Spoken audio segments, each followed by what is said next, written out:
working on your bus conversion, there are two things that are certain. One is you'll have to figure out a way to stay warm, and two, you're always going to be looking for ways to save money along the way.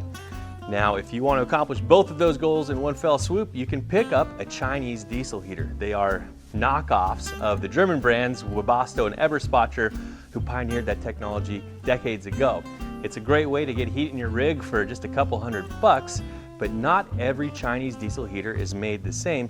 In today's video, I'm going to compare two of them, one costing $200, one costing around $420, and show you how, if you're looking for a way to save money, you might want to just spend a little more than the bare minimum to get yourself a very reliable, very robust diesel heater instead of something that just does the bare minimum. Both of these heaters, in my opinion, are impressive for what they deliver, for the price that they deliver it at. But if you want to rely on something to keep you warm when it really matters, which could be a matter of your own safety, I'm going to recommend this one here. In this video, I'm going to show you why. Don't go anywhere. Stay tuned for this diesel heater showcase, showdown, show off. Before we get too far into this topic, I want to give you a little bit of history on diesel heaters and why I love them in general and they're such a great fit for buses. If you're new to the subject, a diesel heater like this one here is quite a simple device. It is simply a blower and a combustion chamber with a heat exchanger built into it that takes diesel fuel pumped by a small pump, preferably right out of the built-in diesel tank on your bus, into a combustion chamber where a glow plug is used to heat it up in the beginning.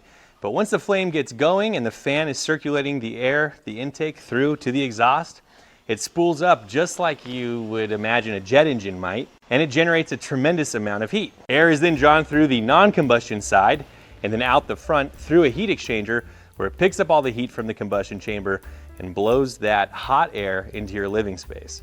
What's amazing and wonderful about them is that they just sip not only the electricity, because they're only running a blower once they get turned on, but they also sip the diesel fuel as well. You could go many weeks if you parked somewhere with a full tank the size of one that you would find in a school bus. They're a great fit because they give you a reliable, dependable baseline heat source that you can set and forget and not have to worry about, unlike something like a wood stove or a mini split, which, although it is great, it does consume a lot of electricity comparatively. That's why we love these options. For a long time, the only names in the game were Webasto and Eberspacher, or ESPAR. They pioneered this technology and came out with models literally decades ago. They've been popular in heavy trucking, over-the-road uses like logging trucks, and they're also big in the marine world. And lately, they've really gained popularity in the bus and van conversion community. And because of that, and some patents expiring and things like that, the Chinese manufacturers have found opportunities to create their own versions of these diesel heaters at really low prices. And that's in part due to the fact that these heaters are actually extremely simple machines. A lot of times they will only have one spinning part and one electric motor and one fuel pump and a control board and a glow plug, and that's pretty much it. I mean, a few sensors, sure, along the way, but some of these cheaper units, they don't even have those. And that's all you need to get cheap, low energy heat into your living space. They're a great option for that.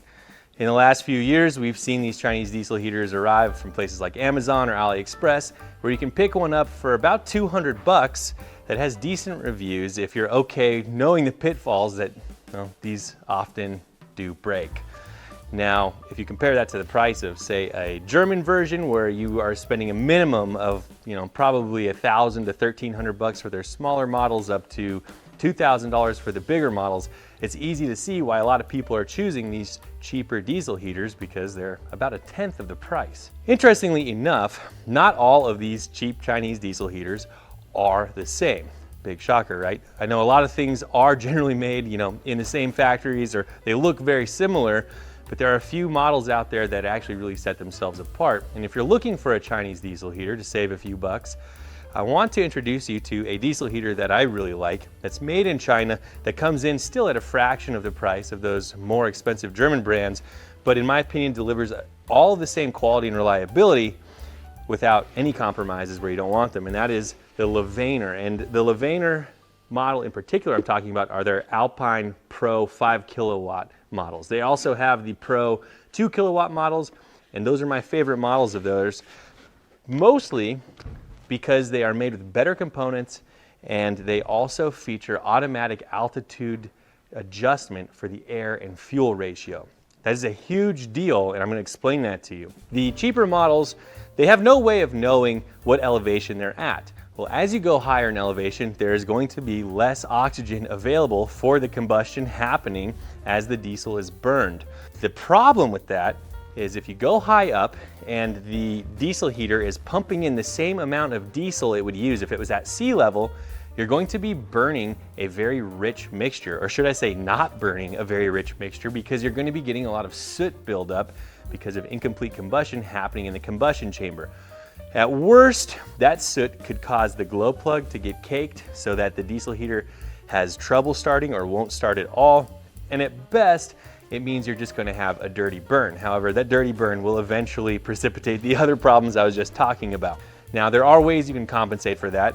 A lot of these cheaper models you can actually get into and manually adjust the air and fuel ratio in terms of the fan speed and the rate at which the fuel pump ticks, because the fuel pumps on these, they're little dose pumps. They go tick, tick, tick, tick, tick, tick, and each one doses out a precise amount of fuel into the combustion chamber. The faster those ticks go, obviously the more fuel that's going in, and the higher fan speed you'll want. But as you go up in elevation, you want to increase the fan speed and decrease the fuel going in. That is going to reduce the output on any model that you choose, but it will keep the combustion happening in the combustion chamber from going rich and causing the carbon buildup that causes all the issues I was just talking about. So you can deal with it with that model, but you have to have the wherewithal to look up your elevation, look up the table, and adjust the settings really every time. And if you're traveling a bunch, at the end of the day, a lot of times people don't do that. The Levaner, on the other hand, it uses a controller, this controller right here. This controller has a built-in barometric pressure sensor, so it's able to detect the elevation that you're at. It then automatically adjusts the air and fuel ratio happening in the combustion chamber so that you never have to worry about doing that yourself or if you are running the diesel heater too rich. I also want to mention that one workaround that people have used when they are using the cheap models is to just always run it on high. And if you're running it on high all of the time, the combustion chamber stays hot enough, at least in theory, to prevent that buildup from happening. And that's fine, except for times when you don't need all of that heat output. You're simply going to be wasting fuel because you're probably going to have to open a window or crack a vent. And then at a certain point in time, it's like, well, we bought this because it's efficient, but we have to use it in a really inefficient way. Well, what are we doing, you know? Thanks to the Levaner, you can run that, as I do all the time, on its lowest setting, and I never worry about having any of the carbon or soot buildup in the combustion chamber. It's just not an issue. To me, that is a huge selling point, and it's something that not even all models of the truly expensive German brands have unless you opt for the more expensive controller. Something to think about. I know a lot of you are thinking, yeah, Chuck, but are these actually quality? I mean, we're talking about something that has fire happening inside of it in my living space. Do I feel like cheaping out on that and getting one of these is a good way to save money? And I totally hear where you're coming from. That does sound scary. But the good news is, as far as I've seen, if these are installed correctly, they don't pose much of a safety risk. Diesel is far less volatile than gasoline is. You could throw a lit match into a bucket of diesel and it would just go out. You can't do that with gasoline. So as long as the diesel heater itself doesn't melt, and that would be quite extreme because they use an aluminum casting for the actual combustion chamber, as long as that doesn't melt, the odds of that flame escaping or diesel leaking into your living space are very small. I would almost say none, but we won't go there. And the risk of that starting a fire in your rig are very minimal. I would certainly feel safer with these diesel heaters than even with a propane RV furnace, which are fairly tried and true at this point. So that wraps it up, hopefully explain to you why these diesel heaters exist, why we're even talking about them, and why most people love them. The next part I want to get into is a direct comparison, going over what's included in these two kits, how both of these diesel heaters come to you with the parts at hand, the differences between the parts they include, the differences between the heaters themselves, and things you might want to consider when you're shopping around and deciding which diesel heater is going to be right for you. The first thing I've got to talk about if you're going with a diesel heater is how you're going to fuel it. All these kits include a tank. Tanks are great. We don't need tanks. The best way to install a diesel heater is to tap into the diesel tank of your bus. Now, if you have a gas bus, okay, I'll go get that tank back and we'll find a place for it. Although I really encourage you to not mount that tank in your living space if you can help it. Diesel is a very pungent fuel, and you don't have to spill a lot of it for it to really make your living space smell like a truck stop. And let's face it, we spend enough time at truck stops as it is, am I right? If you're gonna be tapping into your diesel tank, there are a few rules of thumb that you want to go by. You want to make sure that the tap that you stick in through the top of your tank does not go all the way to the bottom. I like to leave myself about an inch or so from the very bottom, but you need to look at your tank and make this call for yourself. I want to make sure it's far enough up from the bottom. Obviously, it's not going to suck up any sediment or dirt, but I also want to make sure that in the event that I neglect to monitor my fuel levels, I don't leave myself without enough diesel to at least drive to a gas station and fill up again. The other thing you want to keep in mind when you're tapping your tank is some vehicles do not permit access to the top of the fuel tank. Most large buses, like this one here, will have a cutout in the floor, and that gives you great access to the top of your tank. If you have something smaller, like a short bus on a cutaway chassis, you might find that in order to get to the top of your fuel tank, you actually have to drop the tank, and that's something most people don't want to do. At that point, I would suggest taking a look, finding a fuel line, and seeing if there isn't a way that you can tee off of that fuel line to run your diesel heater. It's more work. It does mean that you could potentially run your rig out of fuel, but I would still prefer that to living in a space with a diesel container that is almost impossible to fill without making a mess. It's not worth it. You don't want to be breathing in those fumes. Try to find a way to tap the tank. Let's make a t-shirt, you know what I'm saying? Moving on, let's go ahead and get into the nitty-gritty details of these two heaters. We'll go side by side, going through each component. We'll point out the differences. Not everything about the Levaner is better, but darn near all of it is, and I want to show you why. So I think we'll go ahead and get started talking about the diesel heater units themselves, because things get funny right away. Now the Levaner over here, they all look the same, and I think, to be honest with you, I wouldn't be surprised if the plastic casings are all coming from the same factory, and that's just fine with me, but I'm sure that the truth is out there somewhere on the internet. The heaters themselves are a plastic case. The lid comes off. There are clips here, and that's how you get to the inside if you want to work on any of the parts in there. They have usually a high temperature silicone gasket. Both of these units have those, although I will say that the gasket material on the Levaner is a higher quality. The Levaner Pro here is a 5 kilowatt diesel heater. That means it puts out 5 kilowatts of heat into the room. If you want to convert kilowatts to BTU so you can more easily understand it, multiply the kilowatts by 3.41, I believe, and that will tell you how many BTUs you get. So we're looking at somewhere around, I don't know, 16 or 17,000 BTUs of heat there. That's comparable to a small wood stove. So you see buses, vans, whatever, with these small wood stoves. If you got one of those, like a Cubic Mini or a Cubic Mini Grizzly, which is their bigger size, you're gonna be seeing somewhere around 16,000 BTU when you got that thing cranking. So just keep it apples to apples. This one over here, the Vevor, is, as you can see, very similar construction, different colors. It does have a little jiggle. I'm not sure what's going on in there. I haven't opened this up. But what's interesting about this is claiming to be an 8 kilowatt diesel heater. And if you go and spend any time on the internet, you will hear very quickly that these 8 kilowatt diesel heaters are actually just 5 kilowatt diesel heaters. And I find that to be pretty funny. Interestingly, the connectors on this one are far inferior for all of your electrical connections to the connector here on the Levaner.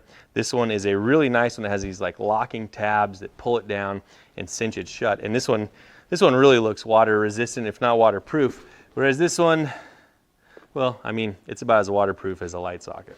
Going on from that, let's take a look at the wiring harnesses themselves. We'll take a peek at the controllers after that. But the wiring harness that comes with the Levaner has this really awesome plug that correlates with the plug on the unit itself. But what I like about it is that it's got this nice tape around it. If you've ever installed an Eberspatcher or a Webasto one, this feels exactly like the hardware that you get with that kit. The connectors are good, they're all watertight. It's even got its own dedicated fuse compartment on there, which I really like, so that you don't have to install extra fuses. If you've already got fuses, maybe it's not a big deal to you, but that's a great wiring harness. The wiring harness here on the Vevor, it's all there, I'll say that much. The connection for the fuel pump, it looks pretty good, but the taping and protection around it is just not nearly as strong. The wire, you can tell, is just more plasticky feeling. The insulation's not as robust. And again, the connector that connects it to the diesel heater, well, it doesn't look waterproof, and it certainly is nowhere near the quality of the connector on the Levaner. The controllers that come with these are really where we see a big difference. The Levaner has it's a dot matrix LCD display that's backlit. It's got a really easy to use interface that you can program, just like the other one. But again, it's got that built-in altitude compensation that I really love. And it's also got this cool key fob that you can use. So if you're in bed or, I don't know, staring at your bus from a distance, you can turn on the heat on the inside. That's great. The setup that comes with the cheaper Chinese diesel heater from Vevor is very similar, although this uses a color display, but it's not like a dot matrix or a graphic display. It's just a color LCD display that has different colorized icons that will light up to indicate what's going on. These are cool. The funny thing is, to access that menu I was telling you about where you would change the air fuel settings, you have to enter a password on a lot of these, which is pretty obnoxious. I think the password is like 1688 or something. I don't know, probably just sent a lot of people on a goose chase with that one, but this is a little bit more complicated. It does achieve virtually all the same things that the other one does. I just honestly don't like using it as much. We've talked about the electrical side. Let's talk about the fuel side. So if we're gonna be tapping into the diesel tank, which is by far and away the best way to do it, both of these kits will come with a fuel pickup tube that you can use to do that. I like the Levaner pickup tube. It's got a small O-ring built into it, and it is an M6 by 1.0 thread pitch, just threaded insert right there on itself. My favorite way to install this in a bus, or anything really, with a tank that is metal or that I can tap, is to just drill a hole and tap that directly for that thread pitch, and then screw this down into it. Of course, cutting it to the right length. That O-ring will then seal against the top of the tank, and in about 2 steps, you have tapped the fuel tank really easily. The other one, it's honestly not that bad, but I don't like it as much because it involves making more holes in your fuel tank. You have the hole in the center where the fuel pipe would go into the tank, and then it uses 3 screws to secure it down. Again, it's not the worst thing in the world. You have this rubber gasket there that is going to be sealing it. So that's good, but in my opinion, my strongly preferred method is this one. There's also other ways of tapping the tank out there, some of which require cutting a larger hole. Really, at the end of the day, as long as it's sealed and you trust it and you've tapped it well, it's probably gonna work for you. Moving along, I want to talk about the fuel lines that come with these. It's like, well, why are we talking fuel lines? How different could they be? Well, the fuel lines from the Levaner are made of this rigid, you can almost hear it. You hear that? It's like this rigid nylon tube that does not have any give or stretch in it at all. And that's important because the fuel pump used in these pulses that fuel at a fairly high pressure in order for it to come out of the nozzle and have a nice spray pattern. That's really, really critical. You also want to make sure that this fuel line isn't something that can kink because, again, that's going to cause obvious problems. The fuel line included with the cheaper Vevor is kind of notorious, actually, if you get out there in the Chinese diesel heater forums, because it is this stretchy, I'm not sure what it's made out of. It's probably also nylon or vinyl, but it's stretchy and it's bendy and it's easily kinked. But the bigger problem, in my opinion, is if you have a long run, that pump, as it pulses, the pressure will just be absorbed by the expansion of this fuel line because it's not rigid. And it's going to weaken the flow through the injection nozzle, perhaps to the point of it just not spraying at all. So a lot of times people who do opt for the cheaper model, they will ditch this entirely and find this on their own. In my opinion, no matter which one you use, you want to stick with the better white, rigid, vinyl hose, whatever you want to call that. Moving right along, we've got our fuel filters, and we're really seeing the differences in these kits here. The one from Levaner has this nice fuel water separator with a filter inside of it. It mounts up there. You can drain the water out the bottom. Really good and substantial. The other, it has a small fuel filter. I'm sure it's fine. It's also cleanable. It's more like the kind you would find on a lawnmower, perhaps. And an interesting thing, because of the two differences in fuel lines being used, the rigid fuel line relies on these rubber couplings and these really nice fuel injection style hose clamps to secure them to the fuel line. So when the fuel line connects, for example, to your fuel filter, you would use one of these rubber couplings. The line that comes with the Vevor is stretchy and expandable, like I mentioned, and what they want you to do is just force that over the barbed end of the fitting and then slide one of these super cheap spring clamps over it. I really don't like that setup. To me, I have a hard time trusting that, and I've never actually relied on that type of system, and I would advise you to do the same. So kind of just write that one off. The last thing I want to talk about in the fuel system is going to be the fuel pumps, and they look pretty similar. It's hard to convey this, but if you hold these in your hands, the one that comes with the Levaner is substantially heavier, and it just has, how can I say it, je ne sais quoi. It's got a better feel than the other one.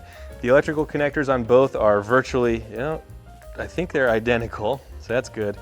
But this one just feels better, although they do look the same, and I have yet to have a pump failure on the Levaner models, whereas pump failures on the cheaper models are, well, they're common enough that I would suggest keeping one around as a spare. Once the fuel goes into the system, of course, now we are going to be burning it, which means we've got hot exhaust to deal with, and the differences just keep on coming.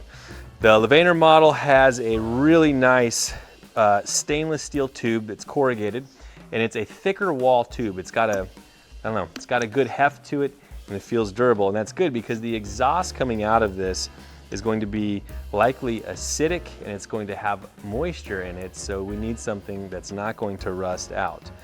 It also comes with something that I really love, which is this silicone encased fiberglass insulated sleeve that you slide over the exhaust pipe, and that takes the exhaust gas temperatures, which are in the 600 or more degree range, and really brings them down so that if you have to install this in a situation where your clearances are tight, you don't have to be so concerned about protecting the surrounding environment from the hot exhaust gas.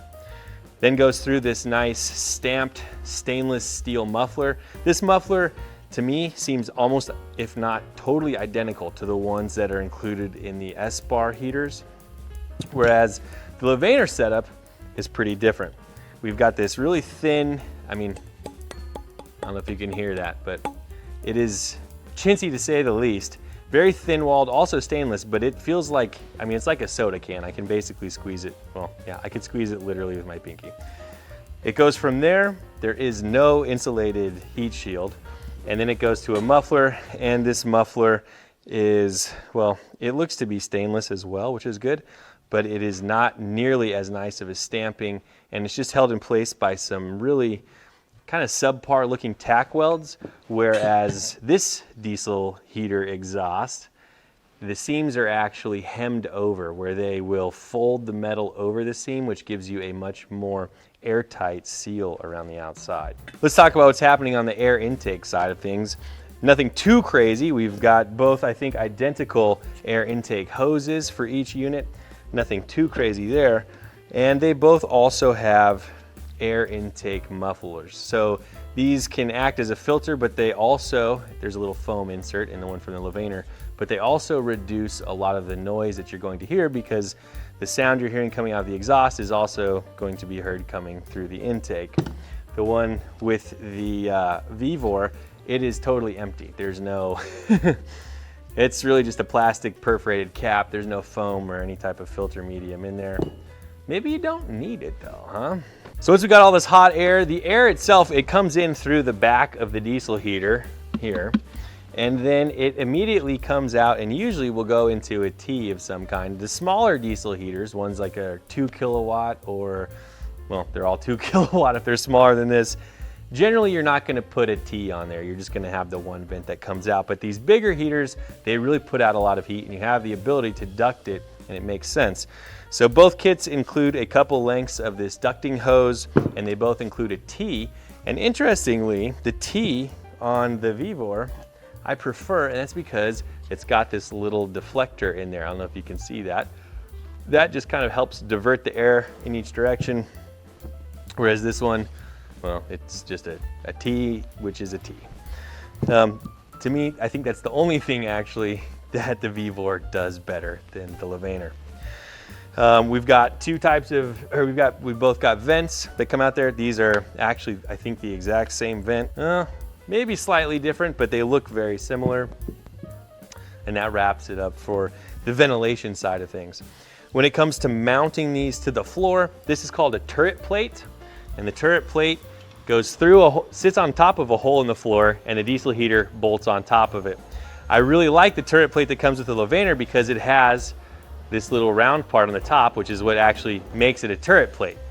The one that comes with the Vevor is more plate than turret, and it's just a flat metal plate that you screw down over your hole, and the diesel heater connects to it. The reason I like the one that comes with Levaner more, because this little ridge right here, it protects your opening and anything inside of that opening or near that opening from the high heat environment right there.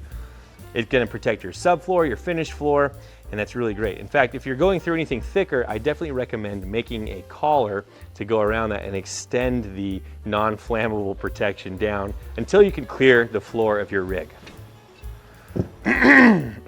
What else do we got to talk about? Okay, yeah.